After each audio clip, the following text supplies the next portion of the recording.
информационная служба «Осетия ТВ». Главные темы выпуска. Администрация Владикавказа в новом году пополнит свой кошелек до 3 миллиардов 600 миллионов рублей. Мэрия города уже определила основные статьи затрат. Таким образом, в 2015 году израсходуют на 300 миллионов больше, чем планировали. В приоритете образование, ЖКХ и культура.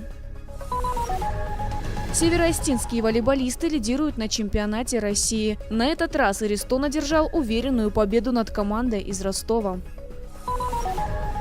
Малые дельфийские игры сегодня проходят в Осетии. Конкурсанты, чей возраст не превышает отметки в 25 лет, могут попробовать свои силы в номинациях «Музыка», «Танцы», «Театр», «Изобразительное искусство», «Кино» и «Журналистика». Подробнее в материалах Мадины Исхановой. Эти и другие темы далее подробно. Общий объем доходов городского бюджета в 2015 году составит 3 миллиарда 600 миллионов рублей, что на 300 миллионов меньше запланированных расходов. Об этом на публичных слушаниях по бюджету города на будущий год рассказал начальник финансового управления мэрии Владикавказа Казбек Цоков. В собрании приняли участие депутаты, общественные организации, ученые, эксперты. Как и в прежние годы, бюджет города продолжает носить социальную направленность. В следующем году на образование планируют потратить 1 миллиард 990 миллионов рублей, что составит более 55% от общего объема. Отличительной особенностью бюджета следующего года я бы отметил то, что в следующем году мы переходим на так называемый программный бюджет, то есть практически все расходы бюджета будут формироваться в рамках муниципальных и ведомственных целевых программ. Что это значит? Что если раньше расходы осуществлялись как расходы и полномочия, то уже мы переходим расходы, оценка, эффективность использования бюджетных средств и так далее. Планируется к реализации в следующем году 11 муниципальных и ведомственных целевых программ.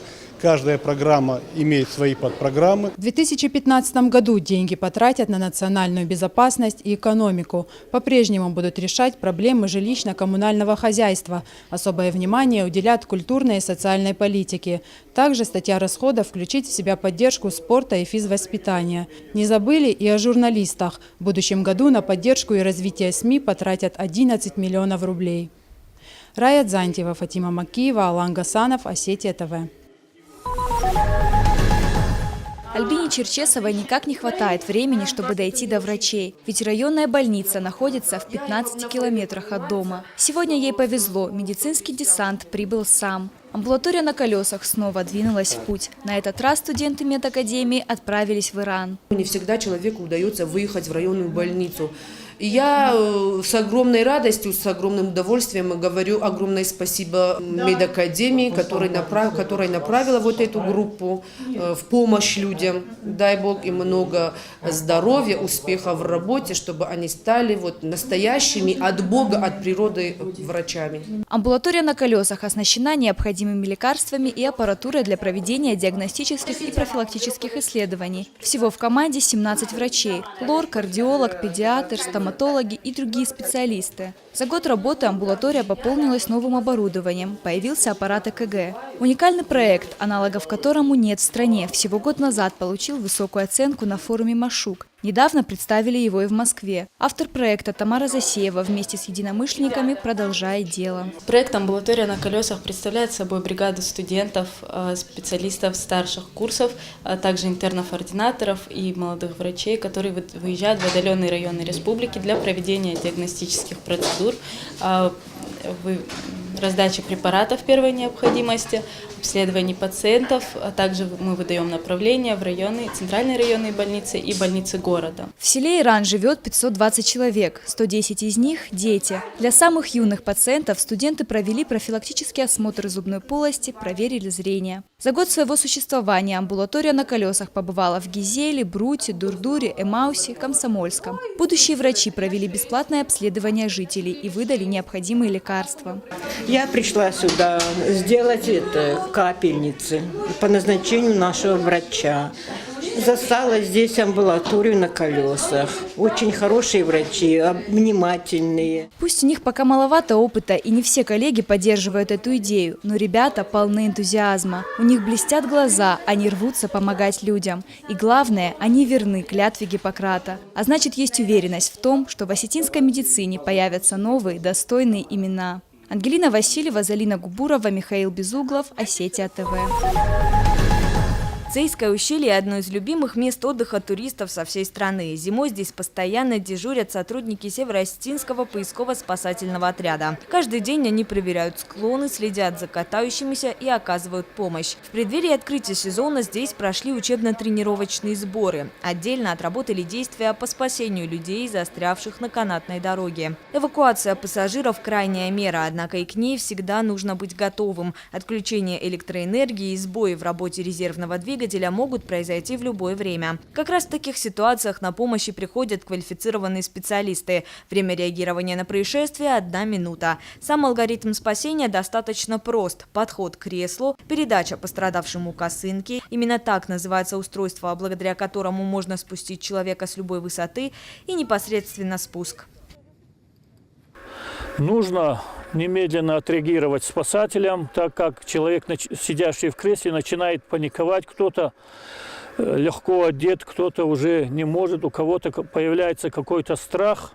И спасателям нужно действовать как можно быстрее. А самое главное для отдыхающих, которые оказались в этой ситуации, не паниковать и при подходе спасателя выполнять все его команды.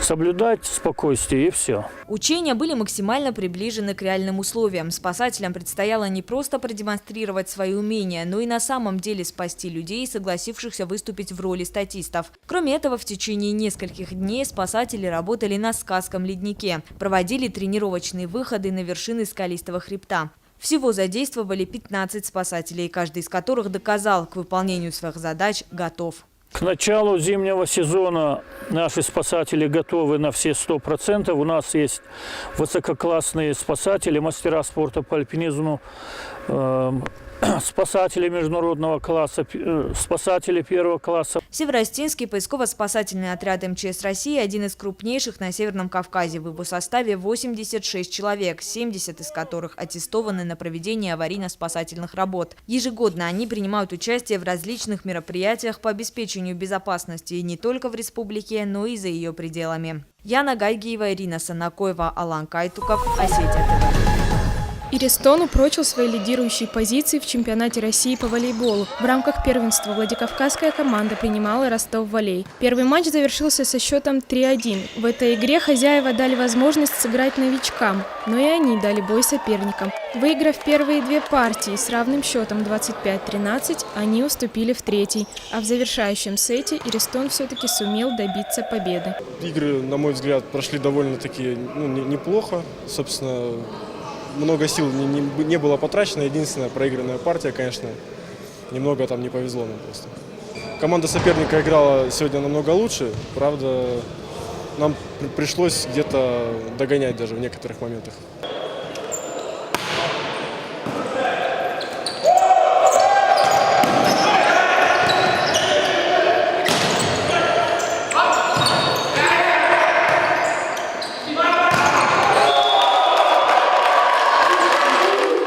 Ответная встреча состоялась на следующий день. На этот раз игра была более насыщенной и активной. Разрыв в счете не превышал нескольких мячей, и Ростов даже вел в счете. Но несмотря на натиск гостей, владикавказцы одержали уверенную победу со счетом 3-0. Иристон занимает первую строчку в своей подгруппе. Однако игра не обошлась без травм. В матче с Махачкалой может не принять участие лидер команды Мурат Жусоев. У нас больше нет замены, это игроку первого темпа. Если наш игрок не восстановится, нам будет очень тяжело, и тем более команда Дагестана опять усилилась, опять купила игроков, и в общем тяжело будет, трудно будет, если мы не восстановимся.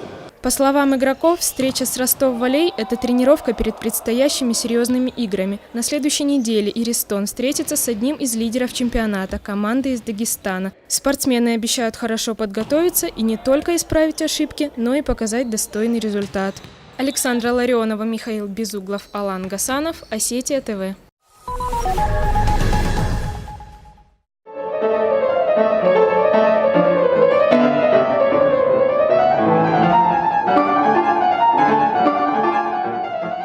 выявить и поддержать талантливую молодежь. Именно с этой целью в республике уже в 4-й раз проходят малые дельфийские игры. В конкурсе принимает участие молодежь в возрасте до 25 лет. Основные номинации – музыка, танцы, театр, изобразительное искусство, кино и журналистика. В жюри видные деятели культуры и искусства. По каждому из направлений свой эксперт. В этом шикарном здании проводится, в здании колледжа искусства имени Гергиева, проводится у нас по номинациям фортепиано, народные инструменты, баян, аккордеон, гармошка, струнные инструменты и академический вокал.